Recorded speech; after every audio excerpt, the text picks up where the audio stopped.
Let's turn now to Mark chapter 5, and we have this a well-known story, probably the most famous story of Jesus casting demons out of persons. In fact, when people think about the subject of demon possession, nowadays there are a number of cinematography and theatrical images of demonization that come to people's minds if they've seen movies like The Exorcist or a lot of other copycat movies that came out after the success of that movie, where demon-possessed persons are portrayed as wild and insane and doing supernatural things and are very sinister and very evil.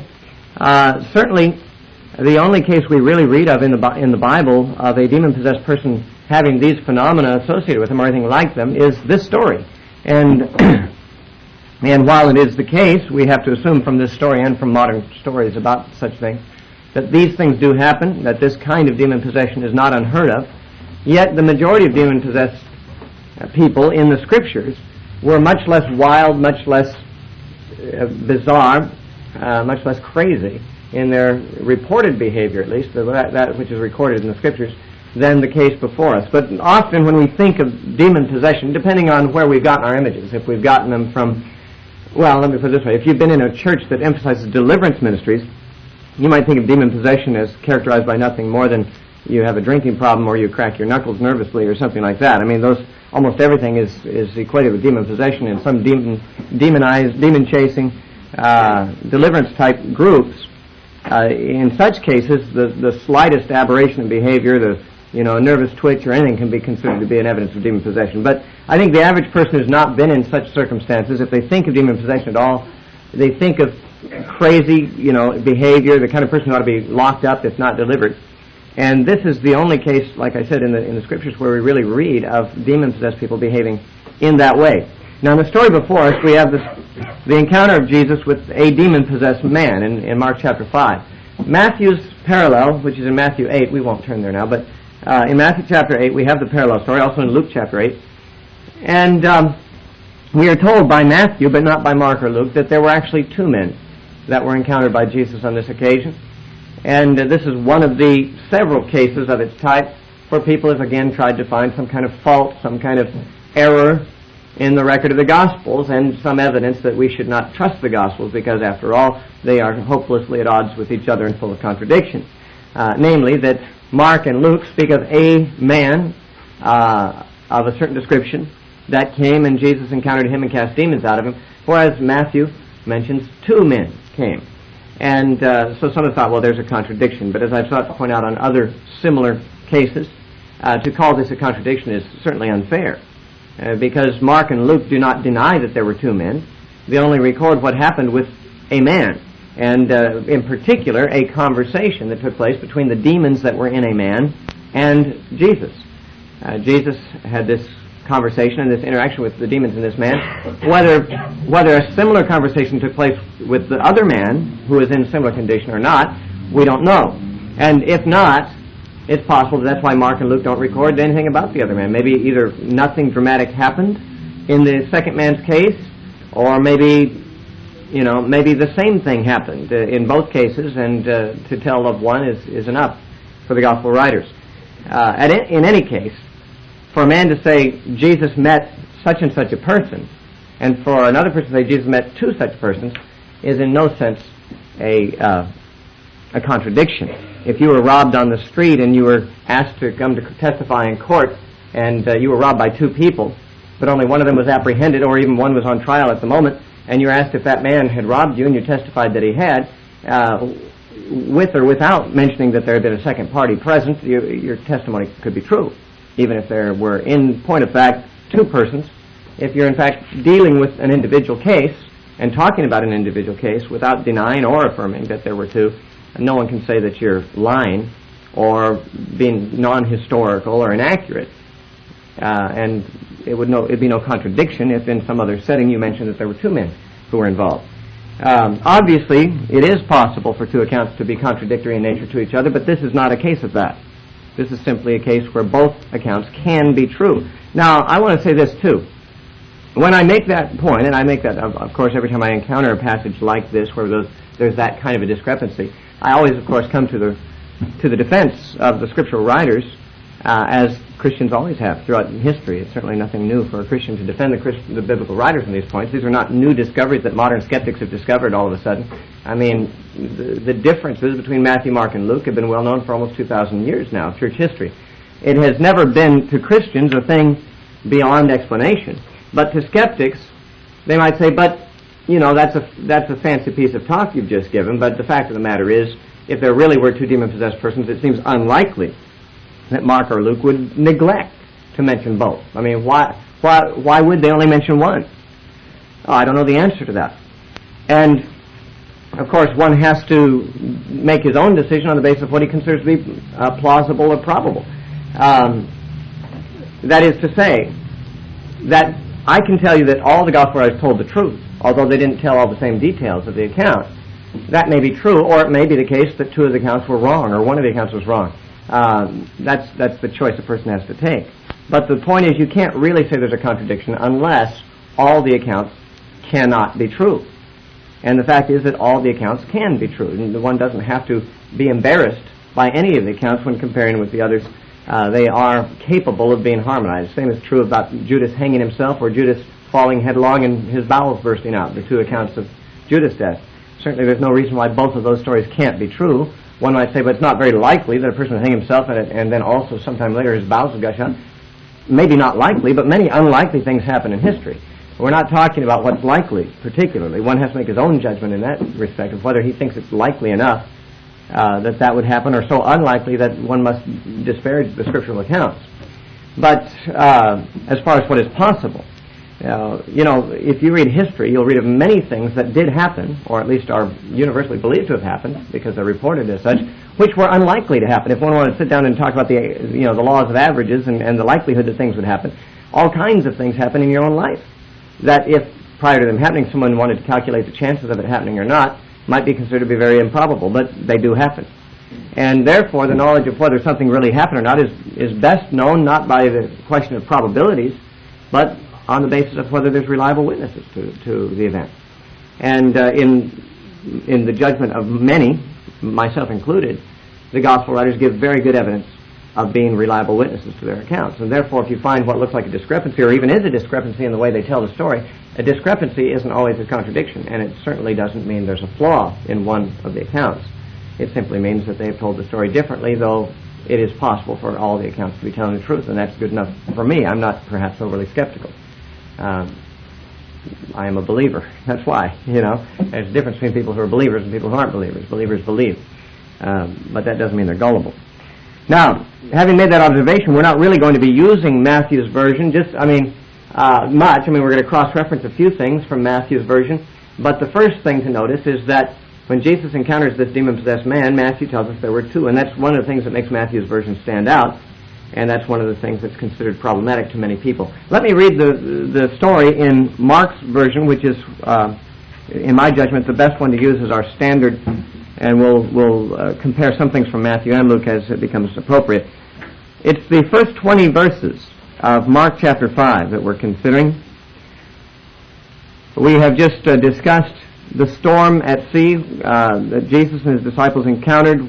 They were on their way over to this particular confrontation that we now read of, and Jesus stilled the storm, and then they came to the other side of the sea, to the country of the Gadarenes. And when he had come out of the boat, immediately there met him out of the tombs a man with an unclean spirit, who had his dwelling among the tombs, and no one could bind him, not even with chains, because he had often been bound with shackles and chains, and the chains had been pulled apart by him, and the shackles broken in pieces. Neither could anyone tame him. And always, night and day, he was in the mountains and in the tombs, crying out and cutting himself with stones. When he saw Jesus from afar, he ran and worshipped him. And he cried out with a loud voice and said, "What have I to do with you, Jesus, the Son of the Most High God? I implore you by God that you do not torment me." For he said to him, "Come out of the man, unclean spirit." Then he asked him, "What is your name?" And he answered, saying, "My name is Legion, for we are many." Also he begged him earnestly that he would not send them out of the country. Now a large herd of swine was feeding there near the mountains. So all the demons begged him, saying, "Send us to the swine, that we may enter them." And at once Jesus gave them permission. Then the unclean spirits went out and entered the swine.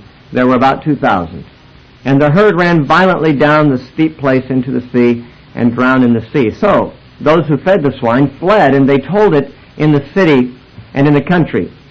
And they went out to see what it was that had happened.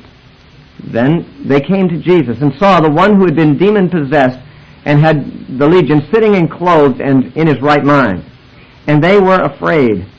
And those who saw it told them how it happened to him who had been demon-possessed and about the swine. Then they began to plead with him to depart from their region. And when he got into the boat, he who had been demon-possessed begged him that he might be with him. However, Jesus did not permit him, but said to him, "Go home to your friends and tell them the great things, or what great things the Lord has done for you, and how he has had compassion on you."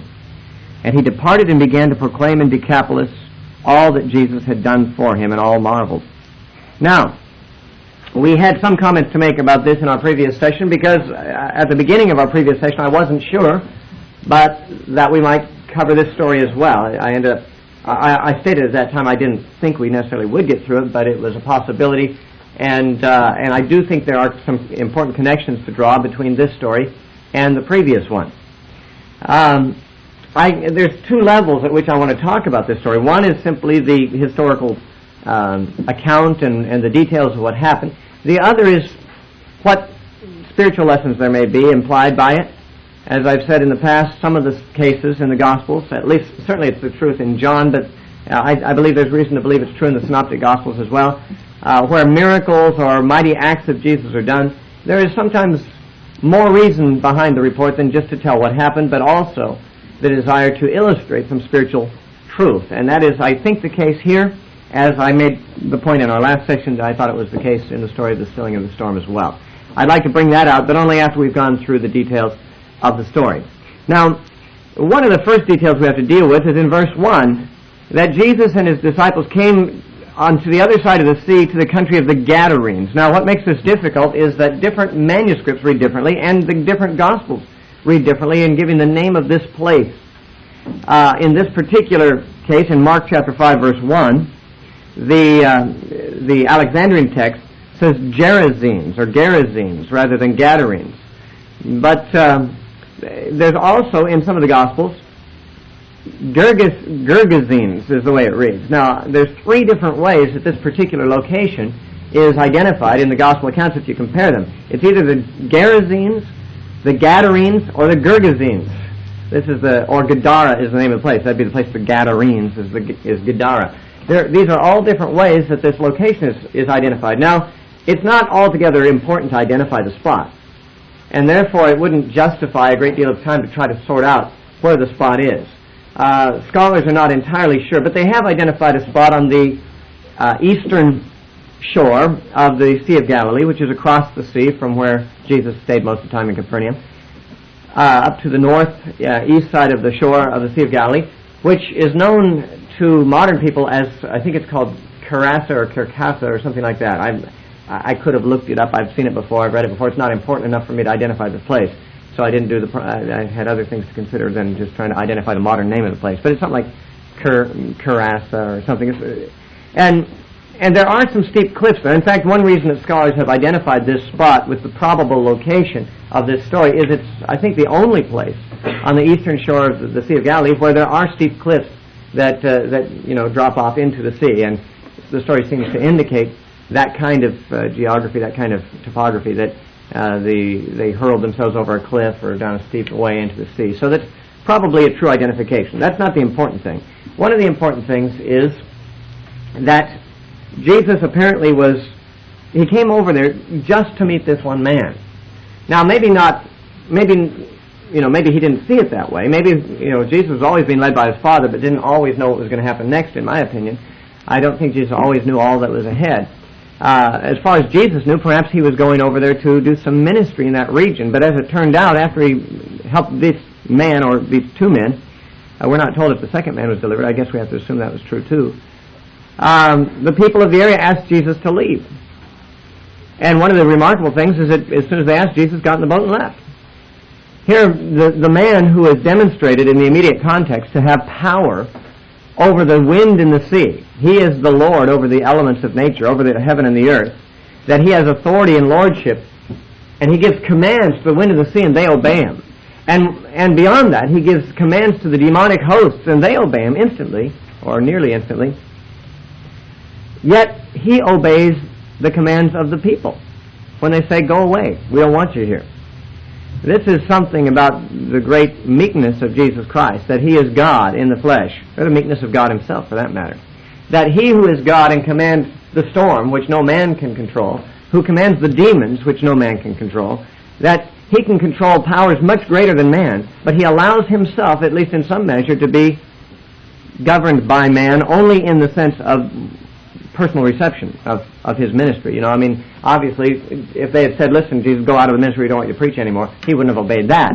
But they said, "Listen, don't preach in our area, we don't want you." He just turned around, got in the ship, and left. Which is an important thing to note, because many people feel that if we allow that the Bible teaches that God has given man free choice with reference to salvation, to his own personal salvation, that we are somehow depriving God of being God, depriving God of his sovereignty, depriving God of his authority. And yet nothing shows more clearly than these stories that Jesus, who is in full possession of all authority in heaven and earth, who orders the elements of nature and they obey him, who orders the demons and they obey him, yet he allows man to make man's own choice with reference to reception of Jesus or not. These people didn't want Jesus, and therefore he let them go. Now, even the demon-possessed man, I don't think there's evidence there that this man was sovereignly by God forced to be converted or to be delivered. It is an interesting thing that the man was just overrun by demonic hordes, probably thousands of demons. Of course, there's the reference to the number 2,000 in verse 13, which looks to be a reference to the number of swine. It's probably the number of swine there were, 2,000.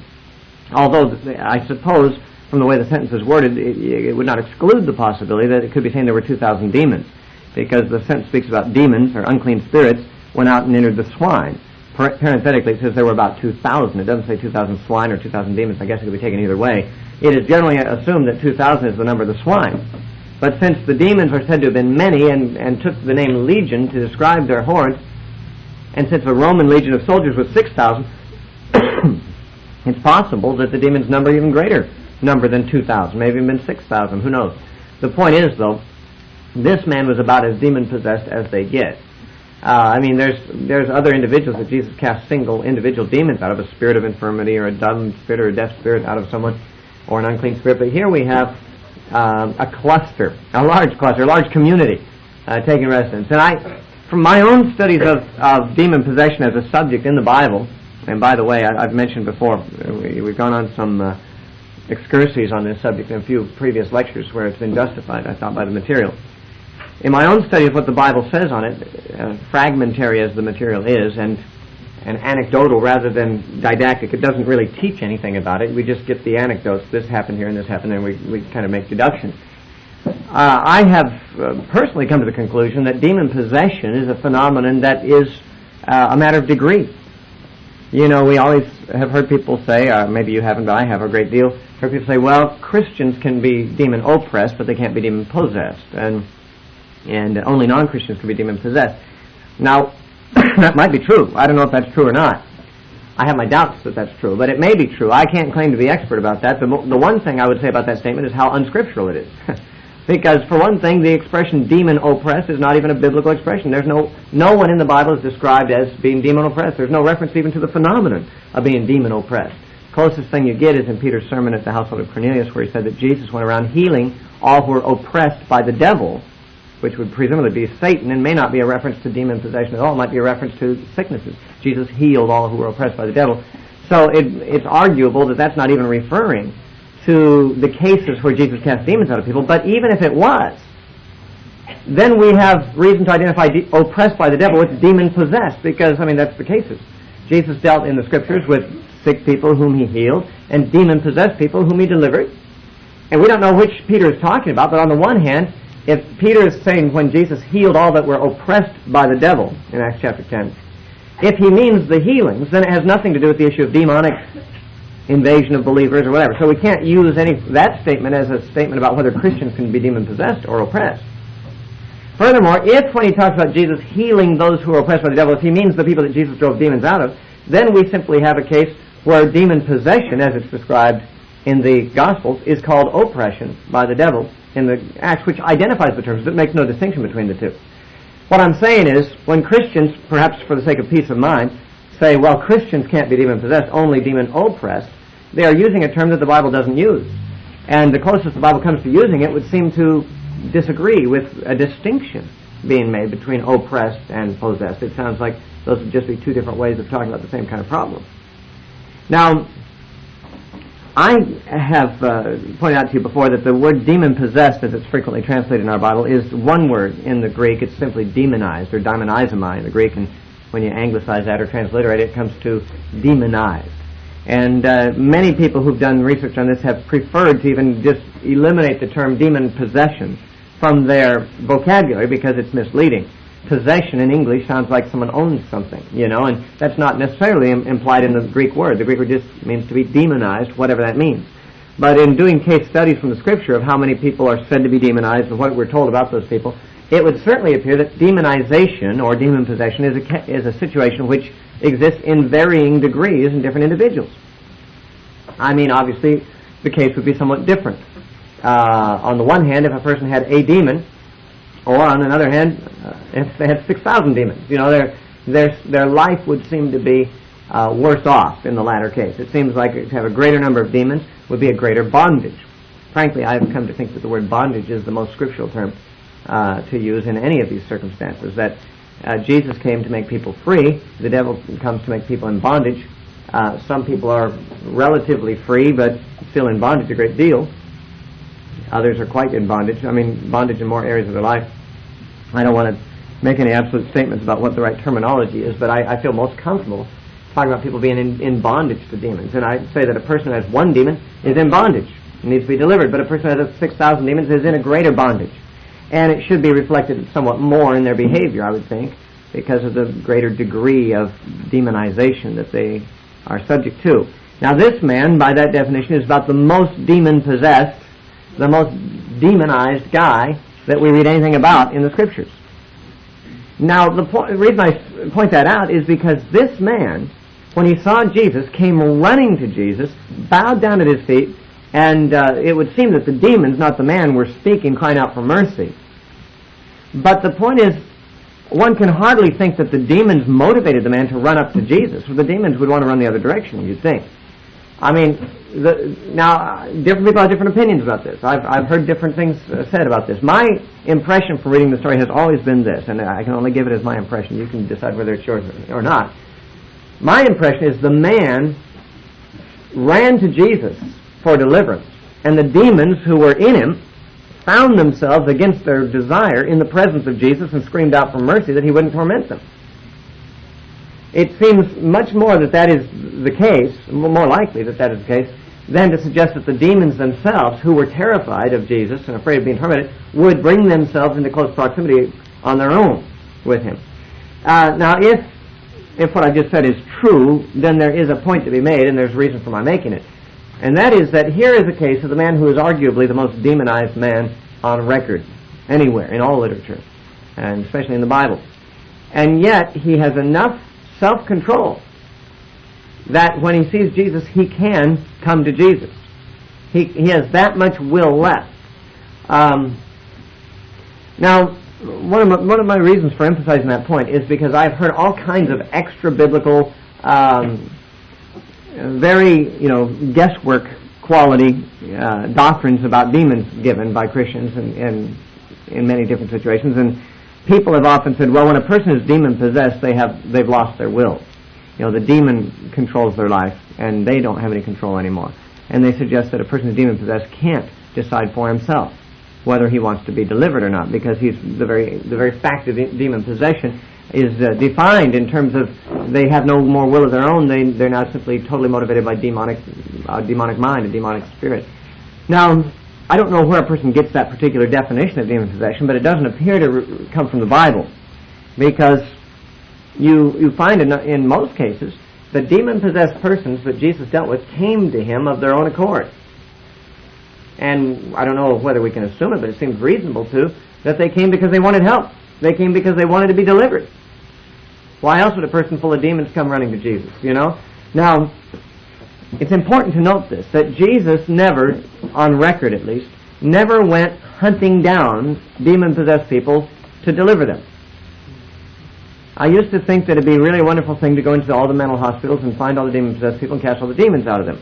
You know, take the offensive in this deal. Now, Jesus certainly was on the offensive with reference to the kingdom of darkness, but we don't find him just going out, searching out all the demon-possessed people in the land and you know, not letting them get away, cornering them and casting the demons out of them. In all the cases on record, the people came to him or identified themselves. I mean, the first case we ever read about was in the synagogue of Capernaum, and this man was in Capernaum synagogue listening to Jesus preach up to a point, and then he jumped up and started screaming at Jesus. But certainly, I don't know, but I certainly would imagine Jesus discerned that that guy had a demon probably before he spoke, but didn't take the initiative with the guy. He waited for the man to identify himself and for there to be a manifestation of his problem. There was, of course, a case, we haven't studied it yet, but it's after the Mount of Transfiguration, when Jesus and his 3 disciples came down the mountain. They found at the foot of the mountain a man who had brought his son, who was demon-possessed. Now, there's probably the only case, specific case recorded in Scripture where a demon-possessed person came to Jesus without coming themselves. But here's a case where a child, probably a child, was brought by his father. And that would be, you know, similar. Jesus didn't go looking for him. The person was brought to him.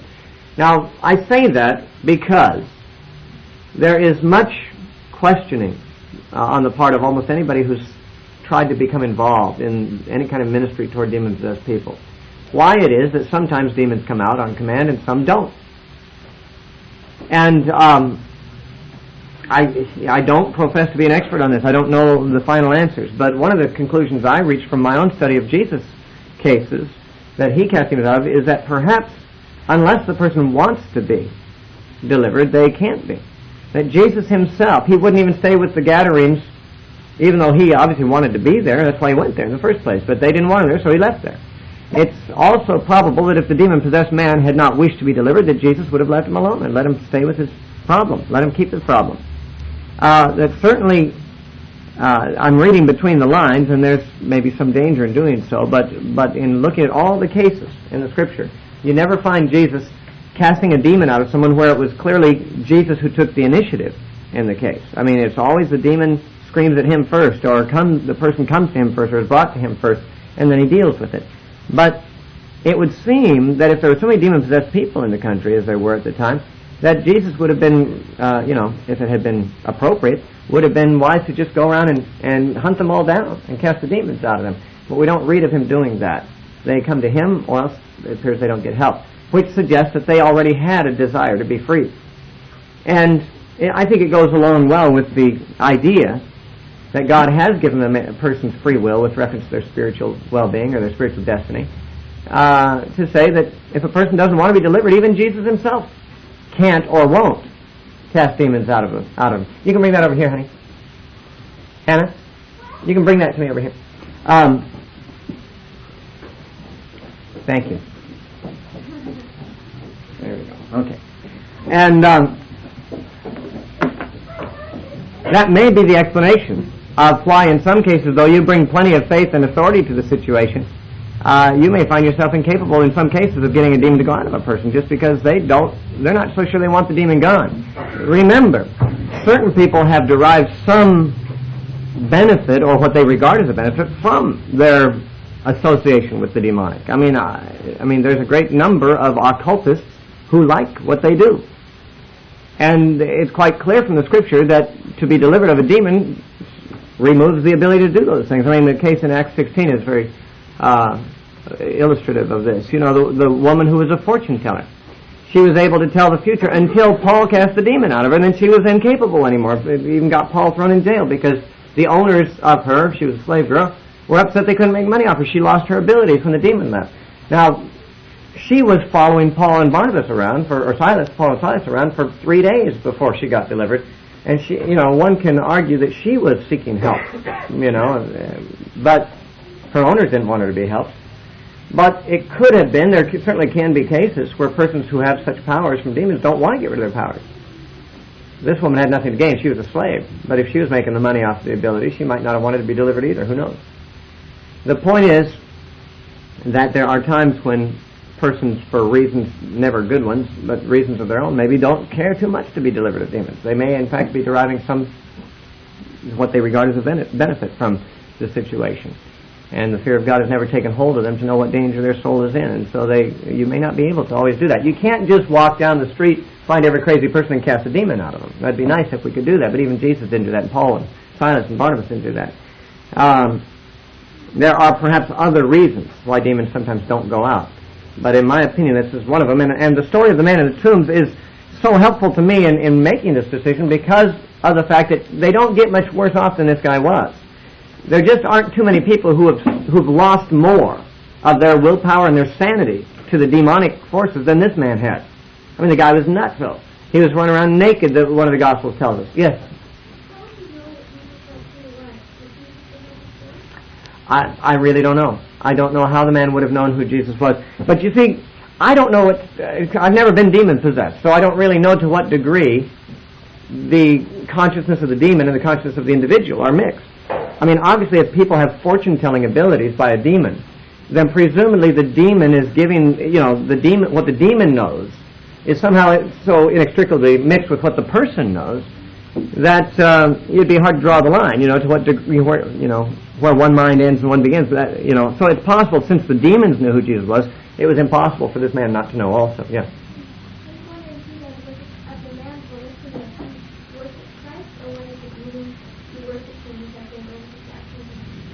Well, that's the question. That is the question. Was it the demons who worshipped Jesus deliberately, or was it the man who did? And a few months ago, what I mentioned is that there's more than one opinion about that. I've heard different people say different things. I've heard people say that the demons actually, drew the man to Christ in this situation.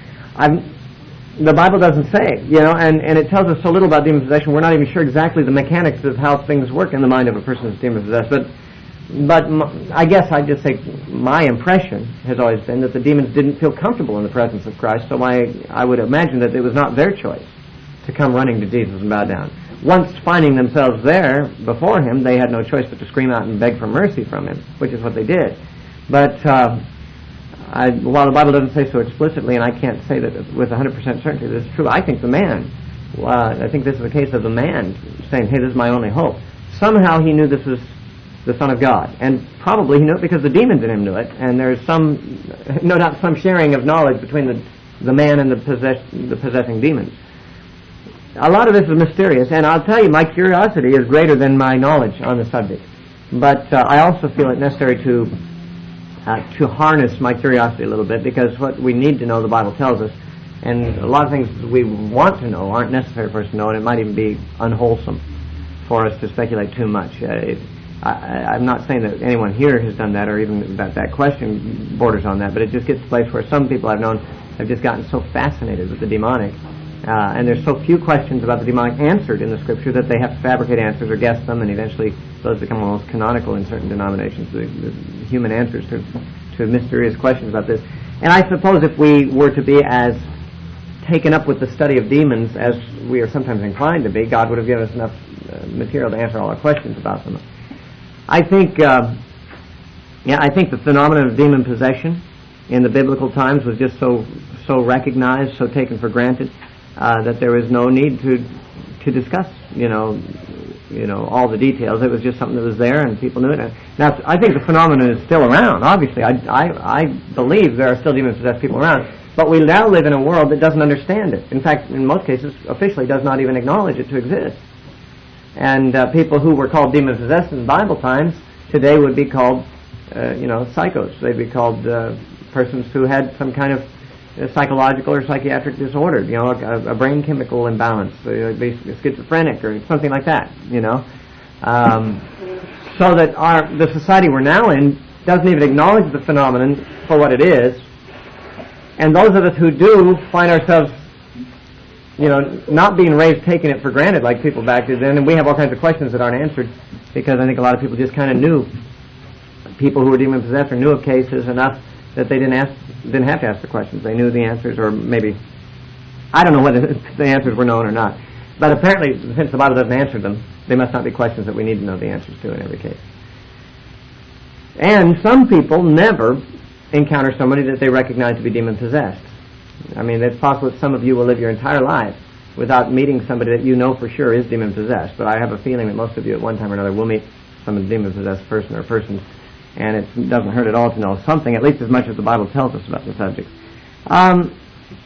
Anyway, my deduction from the passage is that the man had enough free will still about him, enough sanity about him to know that his only hope of ever getting out of this situation was to come to Jesus. So he came to Jesus. Now,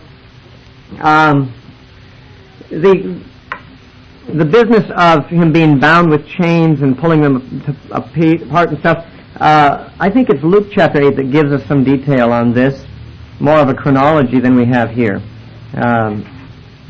In Luke's parallel, chapter 8, verses 27 and 28, at the beginning of Luke's telling of the story, and when Jesus stepped out on the land, there met him a certain man from the city who had demons for a long time. And he wore no clothes. I don't think Mark mentions that part. He wore no clothes, nor did he live in a house, but in the tombs. Then it says, when he saw Jesus, he cried out and fell before him, and with a loud voice said, "What have I to do with you, Jesus, Son of God, of the Most High God? I beg you not to torment me." For he had commanded the unclean spirit to come out of the man. Now, go on in verse 29. For it had often seized him, and he was kept under guard. Now, we're not told that in the other versions. This man had been kept under guard, like police control. He had been bound with chains and shackles, and he broke the bonds and was driven by the demon into the wilderness. Now, here's some details. We're told, for example, in verse 27, the man was a man from the city. Okay? Now, he was a man who had lived in the city. For a long time he had had demons. And apparently when this had been recognized, he had been placed under guard, under police control. It's very difficult to know what to do with people like this. I mean, people in the world who don't have the power to cast out demons. What do you do with someone who's a psycho like this, a nutcase like this? He won't wear any clothes. He cuts himself with sharp rocks. He screams and howls all night long, keeps the neighbors awake. You know, if you have a son like that, a teenage son or something, and what do? Well, the parents eventually can't control him, so they turn him over to the cops. And they put him under guard, probably in prison. Or at least they chained him up. But he broke the chains. And whether they continued to try to bind him after that or just gave up, well, hey, he breaks chains, what can we do? He'd probably break prison bars too. They allowed him to be driven by the demons themselves, drove him out in the wilderness. And he didn't find a house to live in, so apparently he spent some of his time in the wilderness and some in the tombs. Now, the tombs were a very unclean place, of course. The Jews were not allowed to come near dead bodies, and if you went to a cemetery or something, that would make you unclean for a while. This man lived in continual uncleanness. And he spent his time apparently between the tombs and the mountains, or the wilderness itself.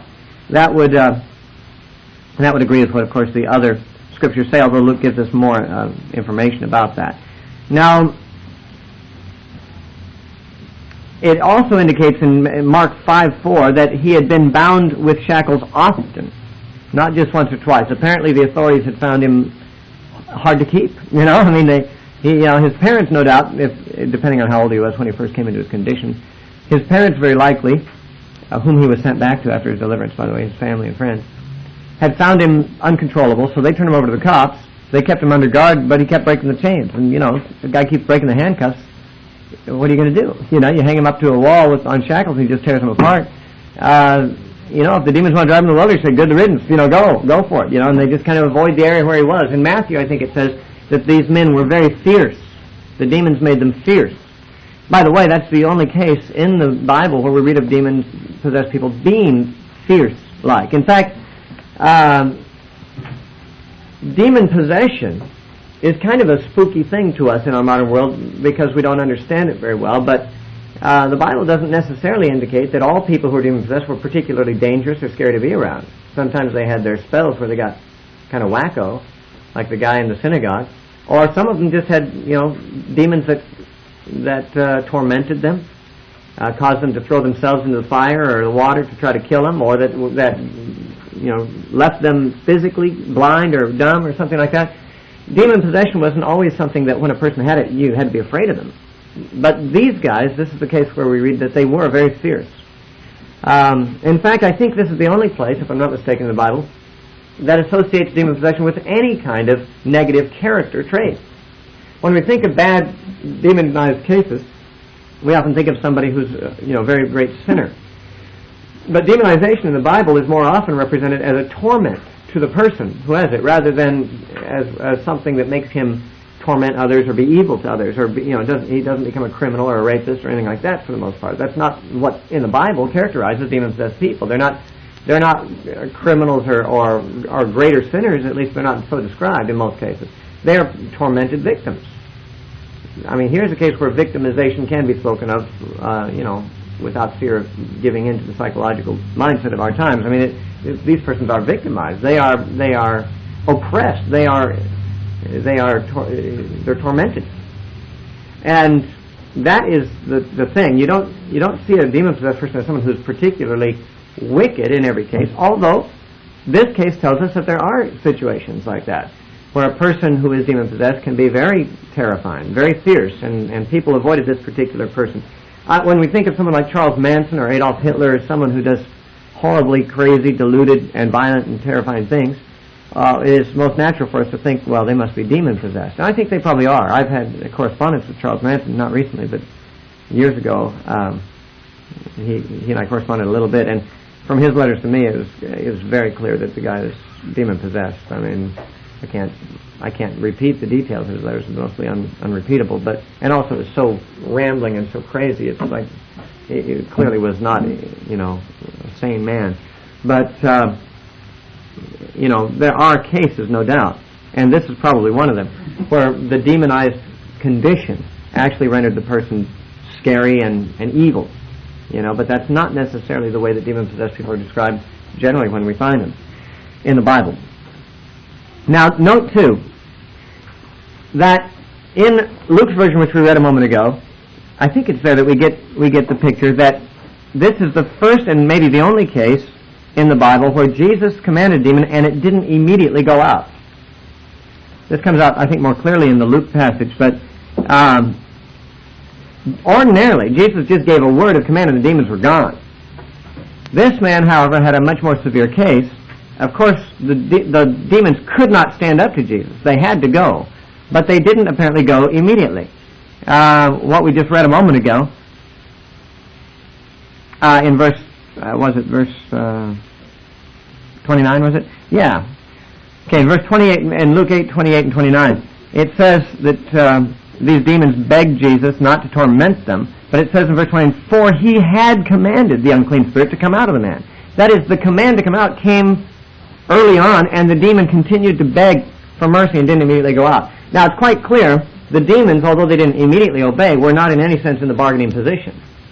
They were begging for mercy. They knew Jesus could send them anywhere he wanted to, and they had to obey. What I find interesting, though, is that even Jesus didn't, in every case, see the demons go away on an initial single command. Although the fact that the demons didn't leave immediately in this case is no indication that Jesus was not in control of the situation. He certainly was. They asked him, have you come to torment us? Please don't torment us. Now, in Mark's version, it says they begged him in Mark 5:10 that he would not send them out of the country. Now, that's a peculiar expression. But in Luke 8:31, their request is that he would not command them to go into the abyss. The abyss in the Greek is the abusos, which is obviously the word abyss is simply the transliteration of the Greek word. It is often translated, at least in Revelation, it's the same Greek word that's translated the bottomless pit. Now, bottomless pit may not really be a good translation of abysses, but obviously it means a very deep pit, and it certainly means a place of entrapment.